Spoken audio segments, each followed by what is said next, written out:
একদিকে ছোটো মেয়েকে ঘুম পাড়াচ্ছি, এই যে তাকিয়ে আছে, এতক্ষণ দুষ্টামি করলো, দিদিকে পড়তে দিচ্ছে না, তাই ঘুম পাড়িয়ে দিচ্ছি, এই দেখো।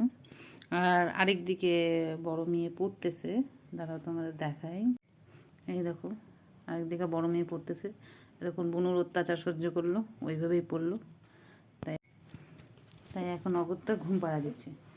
ও যদি না ঘুমায় তাহলে আমার মানে না আমি ওকে পড়াতে পারছি না কোনো কাজ করতে পারছি। তো যারা বলে যে ছোট থাকতেই দুটো বাচ্চা নিয়ে নাও একসাথে বড় হয়ে যাবে, তো মানে তারা এখন কোথায়? এই যে দুটো বাচ্চা এরা তো মানে 5-6 বছরের ডিফারেন্টে আছে, তার সত্ত্বেও তো আমার মাথাটা খারাপ হয়ে যাচ্ছে দুটোকে সামলাতে সামলাতে। একজন যে মা মা মা মা কী করবো, মা এটা করবো, মা সেটা করবো, মানে সব কিছুতে মা, মানে মা যতক্ষণ না বলবে ততক্ষণ নড়াচড়া নেই। আর এই যে ছোটোটা যে রয়েছে, এই দেখো যে ছোটোটা যে রয়েছে, এটা পাত্তাই দেয় না আমাকে, মানে আমি কিছু বলবো আমার কথা শুনবে, আমাকে জিজ্ঞেস করবে, পাত্তাই দেয় না। তো দুই রকম হয়ে গেছে।